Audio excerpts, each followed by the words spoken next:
tips muy interesantes, por ejemplo, ustedes se enfrentaban por primera vez a fuentes comunitarias y no, pues estamos muy centrados en los casos. Bueno, en este trabajo, en mi caso, se trataba más de unos 10 años de registros. Quiero ver qué hay, pero es probable. Historia, y alrededor de eso, pues hablamos un poco de los datos de deserción escolar y de cuántas niñas de las que salen de los municipios terminan embarazadas. Igual en datos muy sectorizados según el ministerio.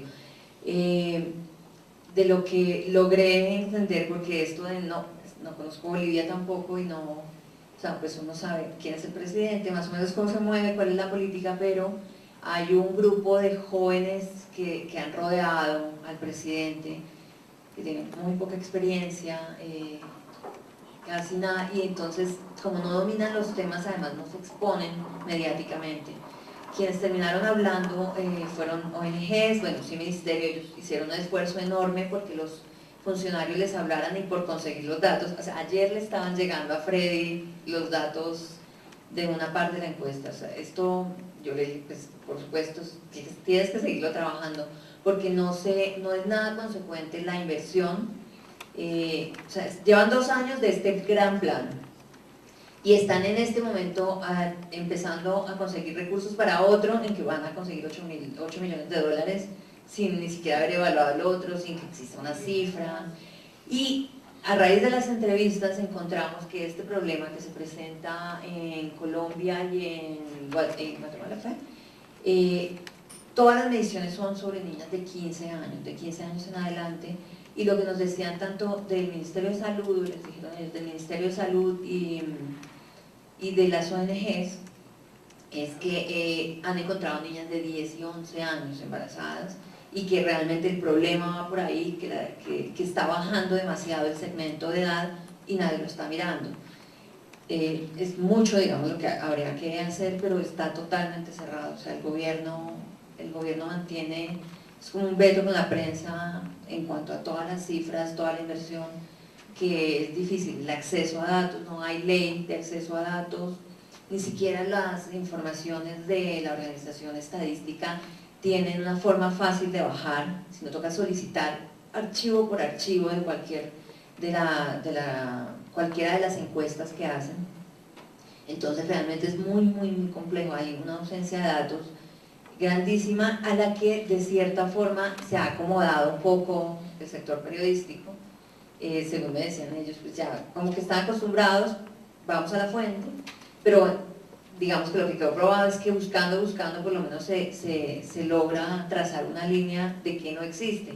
Entonces esta es una historia, ustedes van a encontrar, hay una historia que se llama Bolivia Inversión a Ciegas, que es una historia que habla un poco de eso, de no hay datos, si hay inversiones, entonces saben hacia dónde, pero además basadas en qué.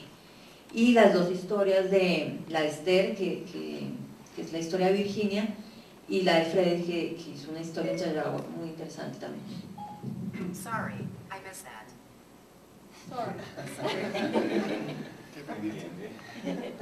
Bien, primero muy buenos días, soy Freddy Poma, periodista de prensa escrita boliviano. Esta experiencia sí ha sido muy importante para mí, porque en realidad el periodismo de datos realmente es un reto en Bolivia. Cuando tuvimos las capacitaciones en una primera etapa aquí en Bogotá, estábamos conscientes que Bolivia era el país con poco acceso a datos por las políticas propias del gobierno, y es que primero no existe una ley de acceso a la información, existe una norma de rango inferior que es un decreto supremo que lo ha aprobado a un presidente en 2005, pero y es que ese decreto supremo no tiene como que obligatoriedad ni sanciones para los funcionarios que no puedan cumplir. Al menos no se ha sancionado hasta ahora a algún funcionario por no brindarle la información. Es más, al margen de eso, tampoco los datos se están digitalizando y los funcionarios públicos o las entidades públicas no tienen a un funcionario para que pueda agilizar esa información o sistematizar cuando uno lo requiere. Bajo ese panorama, primero, recuerdo que nos hemos planteado cuando analizamos los temas en el primer taller, qué tema íbamos a abordar. Entonces, salieron cosas muy interesantes, propuestas muy interesantes. Por ejemplo, ¿qué tal si hacemos el tema de las empresas mineras en esos 4 países y hacemos una relación, qué empresa y qué dinero mueven, con qué, y hacer un cruce muy interesante y así develar algunos amarres entre políticos y empresas mineras? Pues realmente es un tema apasionante, pero miremos los datos, si es que podemos conseguir nosotros. Y ahí fuimos descartando varios temas. Bolivia es imposible que nos muestre los contratos entre el gobierno y las empresas mineras, y entonces decidimos optar por temas más, en teoría, de fácil acceso, y resultó que el embarazo adolescente podría ser un tema potable. Yo estaba muy confiado en eso. Las entidades, las ONGs que trabajan este tema en Bolivia podrían ofrecerme mayor información, al menos las variables que estaban pidiendo. Pero la realidad fue otra. Cuando de una vez consulté a todas las ONGs que trabajan sobre este tema, los datos, pues resulta que ninguna ONG tenía estos datos de las cifras del embarazo adolescente y su comportamiento desde el 2005 hasta el 2015. Si ha ido subiendo o ha ido bajando, si su trabajo realmente es efectivo o no, y que toda la cooperación o la inversión que reciben a través del extranjero está dando frutos, o al menos se justifica con una realidad ya reflejada en cifras. Lamentablemente no no existen esos datos desde las ONGs, entonces me tocó pues primero solicitar al sistema de información en salud que es dependiente del Ministerio de Salud, y en principio no nos quisieron dar la información porque como que no es una prioridad para ellos ofrecer información a la prensa. Mandamos una solicitud escrita, nos dijeron no tenemos tiempo, tal vez de aquí unos 15 días, pues nosotros no teníamos 15 días. Lo que hice fue acudir a bastantes colegas de otros medios, incluso medios estatales y pro gobierno, para que manden la misma solicitud que yo había mandado, se las escribí. Entonces todos ellos firmaron, otros a nombre de sus periódicos. Y entonces ahí sí esa institución recién sintió como que una presión de varios medios, incluso sus medios aliados por gobierno, un medio estatal. Y recién se agilizaron un poco para movernos la información, para brindarnos la información, que no era la información que queríamos, que al final sí nos sirvió una parte, pero no era como queríamos. Es que no tienen una forma de sistematizar tan detallada, tan segregada, para que nos permita cruzar variables, para que nos permita reflejar determinada realidad, mostrar la realidad, claro. Entonces, ha sido una gran dificultad el tema de acceso a la información para este tema, pero también vemos que existe una tremenda irresponsabilidad de otras organizaciones que trabajan sobre el mismo, al no tener clara el panorama, el perfil, la evolución, el comportamiento del embarazo adolescente en Bolivia. Existe ese plan plurinacional que básicamente tiene 4 millones de dólares para todo el país para 5 años. 4 millones para 5 años, no sé si eso realmente será efectivo. Pero lo que el gobierno arguye es que esos 4 millones solamente van a servir para diseñar políticas y que bueno, que cada departamento y que cada municipio gaste de sus propios recursos para ejecutar estas políticas. Obviamente que existen municipios tan pequeños y tan pobres que no tienen muchos recursos y que se van a ver imposibilitados de destinar dineros para atender esa problemática, porque tal vez necesiten otras prioridades como alcantarillado, asfaltado de calles u otras necesidades más urgentes. Porque en Bolivia existe una ley, marco de autonomías, que ya les deslinda responsabilidades al gobierno como tal y les revuelca toda la responsabilidad a estos pequeños municipios, ya sea alcaldías o gobernaciones, para que ellos ejecuten desde sus propios dineros ciertas políticas que el gobierno ya va implantando. Pero realmente que a que se cumpla es imposible. Dentro de este plan que les digo que es 4 millones para 5 años, el 75% del presupuesto viene de cooperación extranjera. Y solamente el gobierno se hace responsable de dar dinero de un 25%.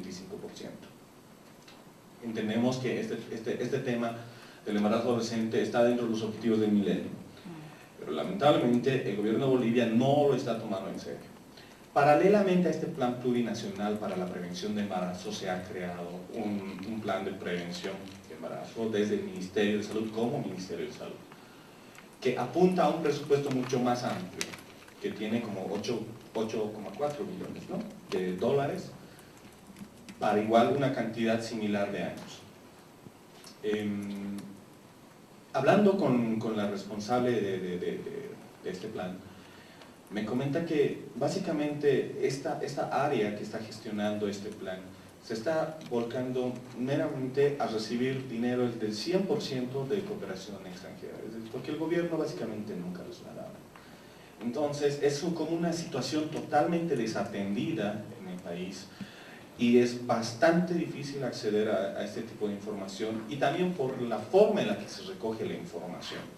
Pasa que este Sistema de Información Nacional en Salud, que se llama por su acrónimo SNIS, pues manda formularios para que un médico de una posta o de un centro de salud vaya llenando todo lo que vaya registrando durante todo el día. Entonces, como en comunidades muy alejadas, en centros de salud muy pequeños, solamente existe un médico y tal vez un par de enfermeras, y que tienen que hacer los trámites de secretarios, tienen que diligenciar algunos trámites, y tienen que atender encima al personal, a los pacientes, y encima cada noche tienen que llenar tremendos formularios, vaciarlos al internet, y es que si en esa comunidad existe internet, y luego rebotarlas. Entonces es bastante complejo. Que realmente las cifras de embarazo adolescente se reflejan a partir de este Sistema Nacional de Información. Es todo un reto. Y peor, los casos de muerte materna en adolescentes, porque pasa que si un médico reporta la muerte materna, entonces lo que corresponde es que se arma una comisión de investigación y que se vuelca a intervenir el nosocomio o el centro de salud, y también se hacen procesos de investigación al doctor que la atendió, y resulta que en ese centro solamente existe un doctor y todo el servicio se para. Entonces, para no caer en todo ese trámite burocrático, simplemente el doctor, cuando muere una niña, lo tipifica por otra cosa, ¿no? Entonces murió por otra cosa, no durante el parto ni nada por el estilo. La realidad es dura, esa es la realidad, y también existen serias limitaciones. Yo creo que al margen de las políticas bien intencionadas que pueden existir, que Bolivia trate de mostrar cifras favorables, de reducción, o políticas que sí se están haciendo, la cuestión está en que si se están cumpliendo, si se están ejecutando, y si existen recursos serios para atender el problema. Porque el gobierno puede elaborar un montón de normas, un montón de leyes, la cuestión está si se están ejecutando, si la realidad nacional da, si se están contratando más funcionarios, si a estos centros médicos tan pequeños se les están asignando otro funcionario para que sistematice, si se les está dando al menos una computadora, señal de internet para que suba esa información, y a partir de ese tipo de información empezar a hacer políticas más serias. De todas formas, dentro de este trabajo también se vio un poco debilitado por la baja de una de nuestras compañeras, que realmente el aporte hubiera fortalecido este trabajo. Sus complicaciones con la salud han sido tremendas, y más el trabajo que ha sido coyunturalmente fuerte por la escasez de agua. En un momento toda la ciudad estaba sin agua, entonces había que priorizar hasta la subsistencia de uno mismo antes de dar otras responsabilidades. De todas formas, el trabajo creo que dio todo lo que podía darse en el tiempo que se ha establecido. Al menos siento que yo hice, y mi compañero también, dentro de las limitaciones se hizo un gran esfuerzo, porque no paramos de pensar en la recolección de la información, y que Bolivia ahora, si es que todos los datos que tenemos ahí, es que son datos pero muy novedosos, que ni siquiera instituciones o ONGs en Bolivia tienen, y de seguro se van a beneficiar de toda esta base de datos que ahora tenemos en esta página, que es una información exclusiva, y están muy pendientes también las ONGs que nosotros hemos consultado y que se sorprendieron que no tenían esos datos, pero como que nosotros tenemos, y se ahorran creo que un montón de dinero en contratar consultores, pero nosotros los ofrecemos de forma gratuita en esta página web. De todas formas, existen más temas que se han ido desamarrando, y de seguro que a partir de otro tipo de investigaciones nosotros vamos a ir a profundizar ya de forma independiente en Bolivia. Muchas gracias. Listo, si tienen alguna inquietud y quieren preguntársela directamente a ellos, lo podemos hacer aquí afuera, personalmente. Hay un refrigerio, entonces aprovechamos ese espacio de 15 minutos.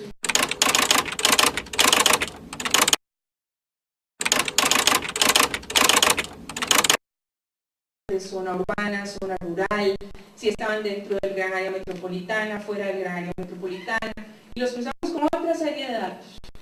Y ese trabajo fue muy enriquecedor, pero lo más enriquecedor, insisto, fue la parte de ir a ver cómo esos números, quiénes estaban detrás de esos números positivos y negativos. Yo les voy a presentar un video de 1 minuto y medio donde se resume parte de esa experiencia, y luego les voy a contar un par de detalles más.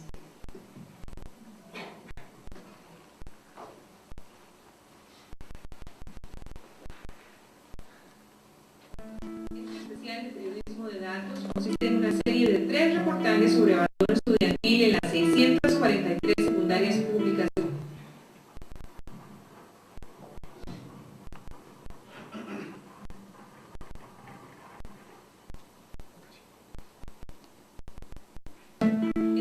De periodismo de datos consiste en una serie de 3 reportajes sobre abandono estudiantil en las 643 secundarias públicas de Costa Rica entre los años 2011 y 2003. En la primera entrega destacamos el impacto de los docentes en la permanencia de los estudiantes en las aulas. Realizamos las historias de profesores, directores y orientadores ejemplares en esta tarea. Lo que los hizo excepcionales lo contaron los propios estudiantes rescatados. La segunda entrega indagó en las potenciales causas que incrementan la fuga de los jóvenes de las aulas de clases. Invitamos a los lectores a sumergirse en una aplicación que contiene toda la data estudiada para cada una de las 643 instituciones evaluadas. También se les ofreció la posibilidad de descargar en un archivo de Excel la base de datos utilizada en la investigación. Finalmente, profundizamos en el modelo de enseñanza técnica y en los factores que la hacen preservar el interés de sus educandos. En este especial invertimos la lógica tradicional en la forma de contar noticias. Cada gráfico, video y texto contaba una historia propia, pero capaz de interrelacionarse con las otras piezas que lo componen. Las bases de datos, por lo general, para lo que sirven son para encontrar historias, pero no cualquier historia, sino la historia que mejor refleja un fenómeno. Les cuento solo un caso, rápidamente. El colegio que más había disminuido la deserción en el país se encontraba en un barrio, o se encuentra en un barrio marginal de la provincia de Limón, que es una de las más problemáticas en Costa Rica. Y ese colegio había logrado bajar la deserción en 25% en 3 años. Ese título, así tal cual estaba, era un título comodín de periodismo de escritorio, de ese periodismo del cual debemos tratar siempre de rehuir. Y cuando fuimos a Pacuare, la base de datos nos palpitaba y nos decía es que hay que ir ahí a conseguir la historia. Cuando nos sentamos a hablar con la directora de ese colegio para entender por qué había bajado tantísimo la deserción, nos dimos cuenta de que allí, en ese colegio, que había sido víctima de vandalismo, lo habían quemado incluso, había un pleito por drogas y había violencia, y entonces todos los alumnos habían salido en desbandada del colegio. El colegio no tenía, para el 2010 el colegio no tenía matrícula, no había padre de familia que quisiera matricularlos ahí. Entonces la directora y los docentes fueron puerta a puerta a cada casa donde había un adolescente para tratar de convencerlos. ¿Cómo hacemos para que su hijo regrese a clases? Para que regrese a este colegio, para que nos confíe otra vez a sus muchachos. Entonces les dijeron, bueno, consenso es: dennos seguridad, dennos becas, dennos comedor, dennos un equipo de fútbol, dennos un equipo de cricket y dennos una banda con instrumentos musicales nuevos. Entonces todos, padres de familia, maestros y la comunidad empezaron a trabajar en conjunto sobre ese objetivo. Y esa historia y ese trabajar en común fue lo que logró que este colegio bajara la deserción como ninguno otro en el país. Pero insisto, si no vas a la calle, si no haces el trabajo de reportero, por más base de datos que tengas, por más análisis genial, por más análisis de primer mundo que tengas, del mejor científico de datos, no va a valer la pena tu historia, porque la historia tiene que ser una historia humana. Podemos pasar a la siguiente y la siguiente también. Bueno, esto es parte del especial, porque también había una cosa importante. Este especial tuvo 3 partes. En la primera destacamos a los docentes que habían hecho bien las cosas para que bajara la deserción.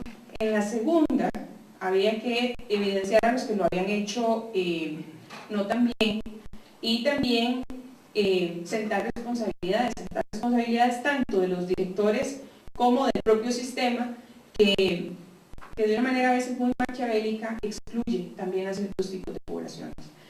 Entonces, esa es una de las primeras funciones que tiene el periodismo: ayudarnos a encontrar historias del periodismo de datos, pero no cualquier historia. Hay una segunda función también, y es que nos ayuda a no dar por ciertos datos masticados por fuentes. Ya lo decía de alguna otra forma Milagros también. Muchas veces entrevistamos a alguien, a veces mal llamado experto, y creemos en los datos que nos está diciendo, nos da masticados. ¿Por qué vamos a reproducir ese tipo de datos si tenemos la posibilidad de analizarlos por nuestra propia cuenta? Por eso es que es tan importante aprender a desarrollar estas habilidades de análisis de datos, para no darle por cierto a nuestra audiencia cosas sobre las cuales nosotros no podemos tener certeza de que son así. Y hay una tercera función, que ya la mencioné, pero voy a insistir en ella, y es que el periodismo de datos nos permite también crear historias atomizadas, crear historias que no solamente reflejen cuáles son mis conclusiones periodísticas, sino que también le permitan a Pedro, a Juan y a Camilo encontrar lo que a ellos les interesa. Este que les voy a presentar es quizá el proyecto de periodismo de datos de servicio más importante que hemos desarrollado en la unidad. No ha parado de ser consultado, no ha parado de tener visitación, sigue siendo el rey, como dice la ranchera mexicana. Y por una simple y sencilla razón: lo que hay detrás de esta visualización es una base de datos que le permite a los padres o a los muchachos que están terminando de estudiar en secundaria decidir informadamente por qué carrera universitaria se pueden decantar. Es decir, las posibilidades de conseguir trabajo, las posibilidades de trabajar en lo que les gusta y cuál sería un salario promedio que recibirían en ese trabajo. Nuevamente les presento un video de 1 minuto y medio resumiendo qué se puede hacer con esa aplicación.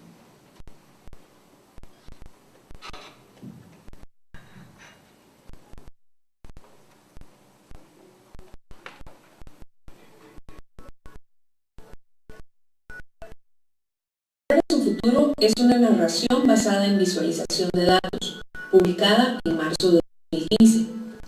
Esta permite a los jóvenes tomar una decisión informada a la hora de elegir carrera universitaria, conociendo y comparando datos de 107 disciplinas.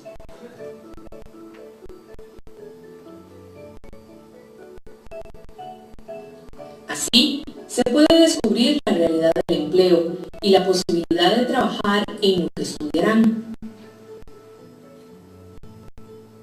La aplicación también permite saber el monto del salario promedio de cada una de las disciplinas analizadas y compararlas entre sí.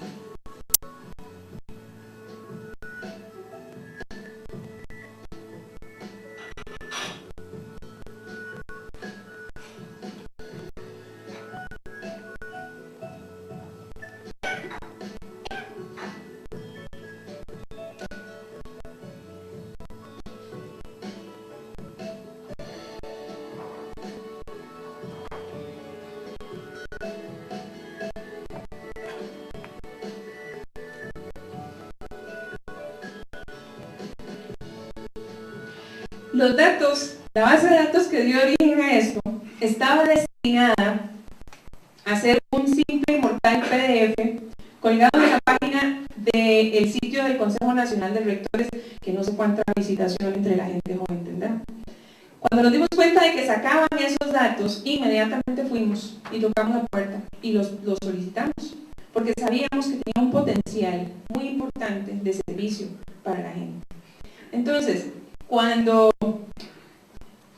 se percaten de este tipo de encuestas o de este tipo de publicaciones, soliciten las bases de datos también. Les aseguro que se van a encontrar joyas que de otra forma habrían quedado ahí guardadas. Y además, recuerden una cosa, los datos son públicos y los datos, por lo tanto, están hechos con una buena parte del dinero de nuestros impuestos, de los que nosotros pagamos. Entonces tenemos también ese derecho a exigirlos. Hay una tercera función también que tiene el periodismo de datos, que es la de investigar, la de revelar esas cosas que a alguien, sobre todo a alguien con poder, no le conviene que se evidencie. Y créanme que no falta, tal vez pasemos a la otra figura, por favor. Y sí, perfecto. Y la próxima también. Que no son pocos los políticos o las personalidades o los empresarios que esconden sus actos indebidos detrás de números, valiéndose principalmente de nuestro histórico temor a enfrentarnos con cosas que tengan que ver con matemática. A mí hasta hace unos años, cuando algo me decían de ver algún estado financiero o ver números, se me paraba el pelo, me daba miedo. Entonces, ese temor de ser malos en matemática muchas veces hace que se pierdan noticias que son realmente de interés público. Y es este caso que les voy a presentar ahora. En Costa Rica, durante 8 años, cada vez que íbamos a la estación a cargar un litro de gasolina, acá le dicen gasolina, ¿verdad? Igual, de gasolina y de diésel, estábamos pagando más por cada uno de esos litros, pero no lo sabíamos. Como tampoco sabíamos que estábamos pagando ese sobrecosto para que la gente, para que los empresarios que arreglan las carreteras en mi país y para que los industriales pagaran menos por su gas licuado de petróleo y por su asfalto. Ahí había un subsidio escondido en la fórmula de precios. Y recuerdo que mi colega Mercedes Agüero y yo nos obsesionamos porque en esa época estábamos haciendo una investigación sobre por qué en Costa Rica los precios de los combustibles eran más caros que en el resto de la región. Y bueno, tuvimos que obsesionarnos con esta fórmula que vamos a ver aquí. Bueno, puedes pasarlo, no importa. Dale otro clic. Con esta fórmula, esta era la bendita fórmula del cálculo de los precios. Cualquiera ve eso y dice, eso está en chino, yo me doy por vencida, con permiso, que sigan los precios de la gasolina subiendo, vámonos. Pero no, pero detrás de esto había una historia de eminente interés público, y es que eso es lo que nos tiene que mover a nosotros. Vean, esto no es infranqueable, esto no es la muralla china, no es infranqueable, se puede, siempre y cuando uno empiece a entender, como hablábamos al principio, el entorno el entorno del tema, de dónde viene el tema, y sobre todo si usted quiere sacar la espada para defender un tema de interés público. Entonces, ¿cómo hicimos? Entendimos el tema y muy rápidamente lo resumo. Creamos una base de datos con 59 resoluciones de precios para cada uno de los 15 combustibles que se venden en el país y empezamos a entender la lógica financiera, cómo funcionaba eso. Y la fuimos haciendo, 5 versiones después, dijimos, eureka. Encontramos dónde en esa fórmula matemática se le dio vuelta a un pequeño número para cargarle el sobrecosto a la gasolina y al diésel y para beneficiar a estos señores, a los cuales al final se les subsidiaron aproximadamente 90 millones de dólares. Después de esto cambiaron muchas cosas, afortunadamente, empezando por la fórmula. La fórmula cambió, un año después se aprobó una nueva fórmula de combustibles. Y para eso también sirven las bases de datos, para cambiar las bases de datos en periodismo, para ayudar a cambiar las cosas que están mal en la sociedad. Y bueno, y este es un reportaje también que que rápidamente, para ir cerrando, nos retó mucho, porque teníamos todos los datos de alteraciones del costo del pasaje de autobús en esta comunidad que se llama Toboso. Es una comunidad muy rural de San José, de la ciudad capital. Y teníamos todos los datos de cómo se había producido esa alteración. Pero cuando vamos nuevamente al lugar y empezamos a ver que había historias de una mujer que prefería caminar 4,5 kilómetros para llegar a su casa, porque no podía costear el $1.50 que cuesta el pasaje. Y entonces, simple y sencillamente no lo hacía porque era pagar el $1.50 del pasaje o pasar a comprar 2 piñas de pan, que es lo que decimos nosotros que son manitas, con 10 bollos de pan, para llevarle a sus hijos. Entonces dijimos, no, esta historia nosotros no la podemos contar desde los datos. Los datos son importantes porque nos permitieron determinar cuál era el tamaño de la alteración en los costos de los pasajes.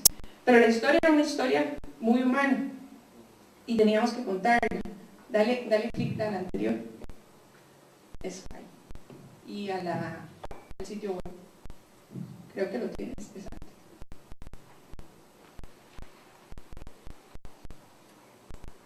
Entonces decidimos que la historia la íbamos a contar por medio sobre todo de las protagonistas, porque eran mujeres las que más estaban aquejándose, y decidimos utilizar el recurso del fotoperiodismo también para darle más fuerza. Y tal vez nada más detenerte un poquito acá en el IT, un poquito más arriba, por favor. Y nos encontramos una historia genial. Resulta que esta gente estaba sufriendo, bájame tal vez un poquito el texto, nada más, ahí, un poquito más, para leer eso. Estaba sufriendo porque les habían aumentado